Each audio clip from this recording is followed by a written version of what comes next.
In 13, we have that number of the great whore of Babylon, 13.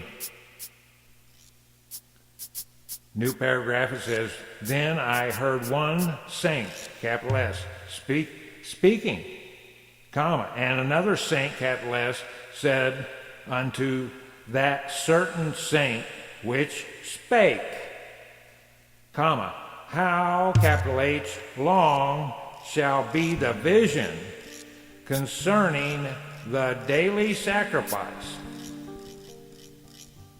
and the transgression of desolation. Now, remember the sanctuary and the abomination that maketh desolate that Christ spoke about.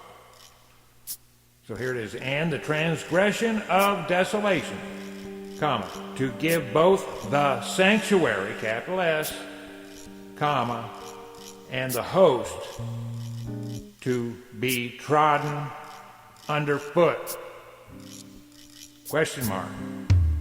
So now he's talking about time. How long is this going to take, Lord, is the question. And notice the angelic, the host, and the sanctuary. And that takes us right back to the old Temple Mount. That's been all through this Bible. Okay, so here it is. And here's the answer in 14. 14 is what? 2 sevens. And he said unto me, comma, unto, capital U, 2,300 days. Pause mark. Then shall the sanctuary, capital S, be cleansed. Now this is a big statement.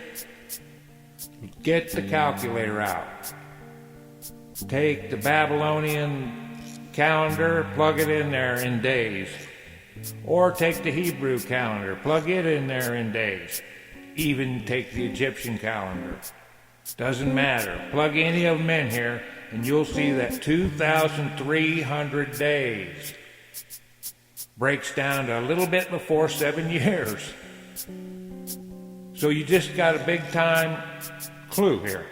Not the day and not the hour, but a big clue to God's timetable. God's timetable now.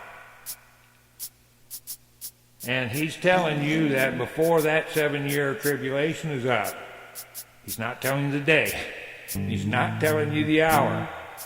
He's telling you before that Shabuel is over with, that the sanctuary will be cleansed. Well, how is that going to happen? That's going to happen through Jesus Christ. And it's the battle of Armageddon.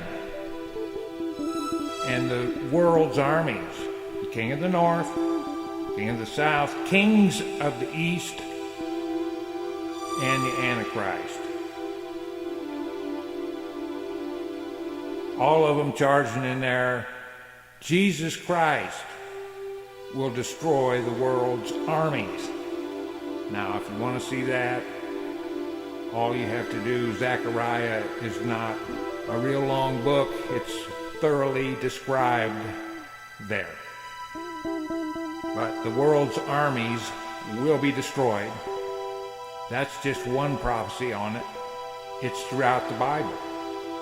And there you just had the timing given to you here in prophecy. Now in 15 we start another paragraph. And it came to pass when even I, Daniel, had seen the vision, comma, and sought for the meaning, comma, then behold, there stood before me as the appearance of a man. 16, and I heard a man's voice between the banks of Uliah, comma, which called and said, now this is the voice talking to the angel. Okay, here it is. Gabriel, make this man to understand the vision. So this right here is a big time endeavor. Very important to the Lord. Look who is explaining this to Daniel so that we could have the doctrine. Once again, the doctrine is given by angels.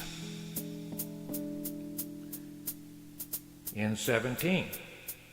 So he came near where I stood. This is Gabriel coming near to Daniel. Pause mark.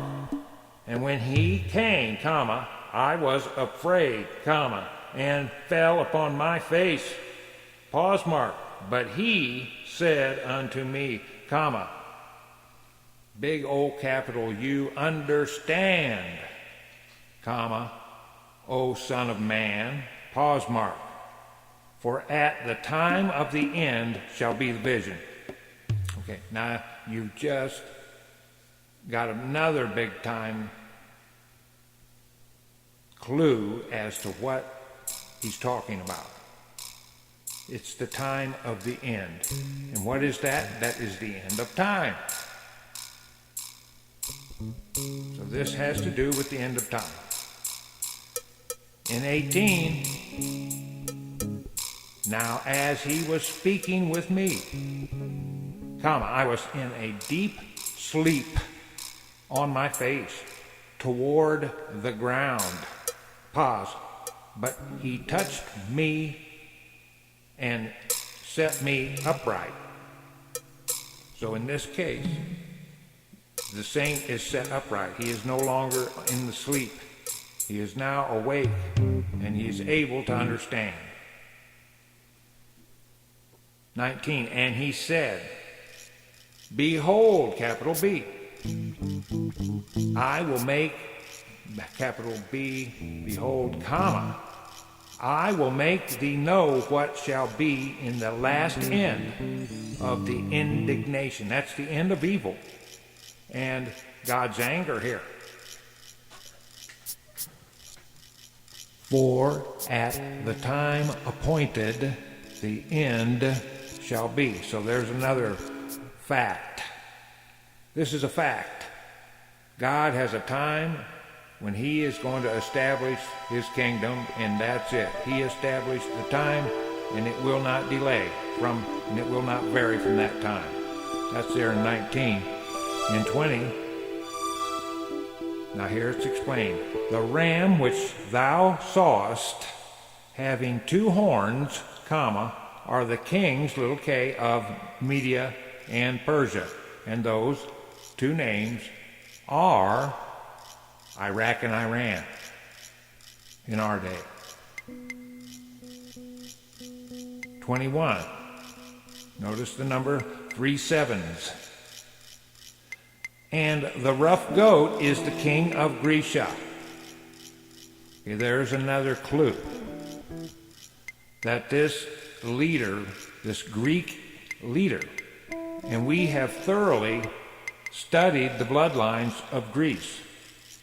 But here he comes, the God-man, little g, the king of Grecia,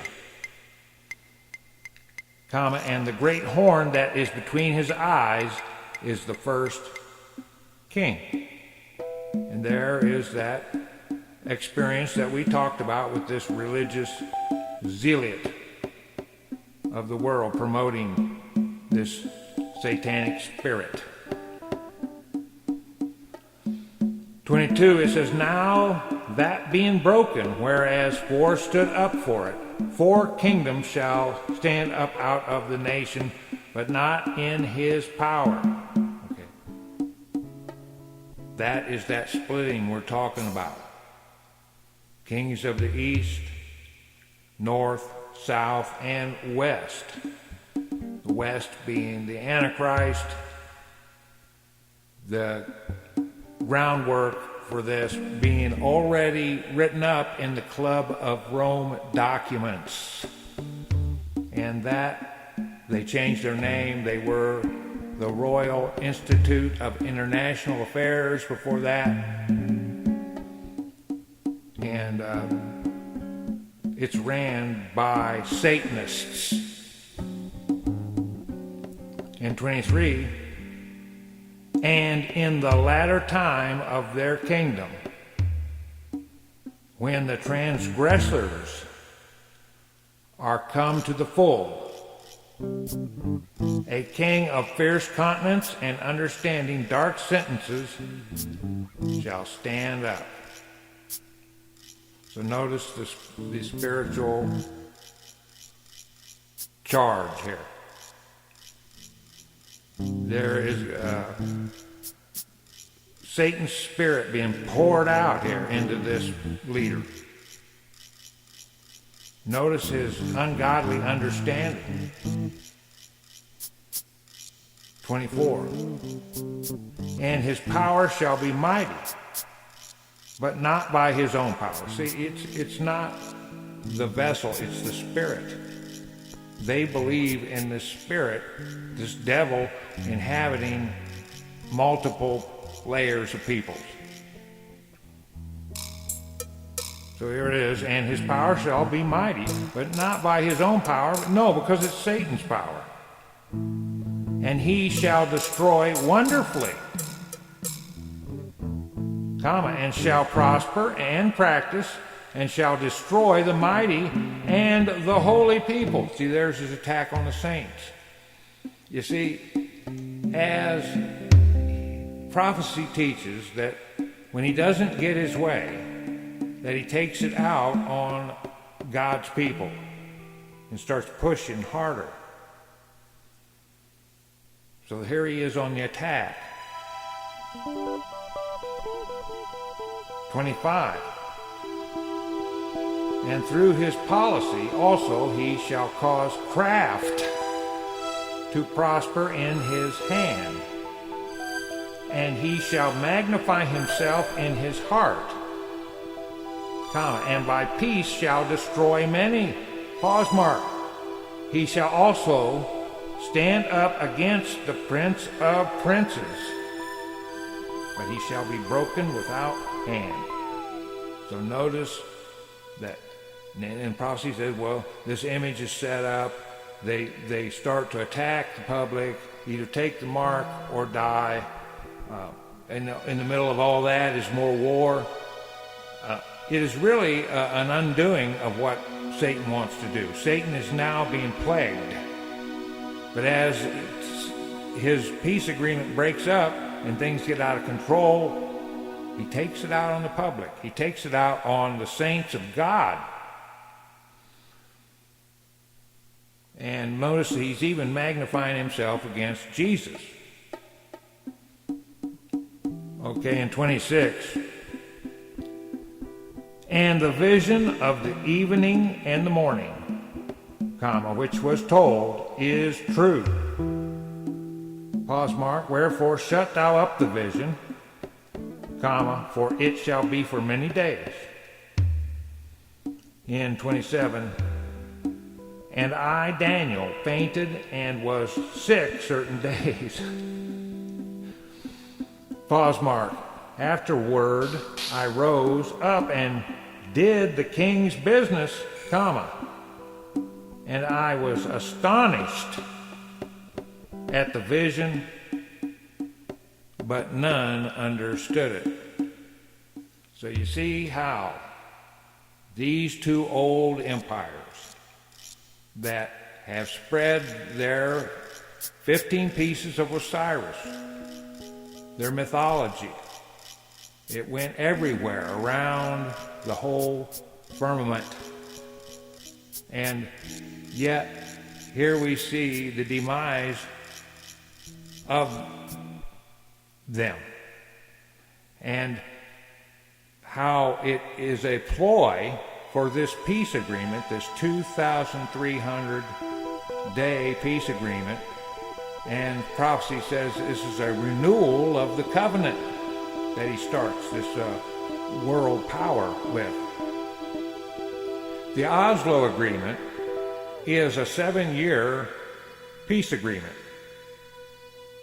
And at exactly 3.5 years, they revisit. Now that's their timing. So it's going to be a peace agreement similar to that with those numbers.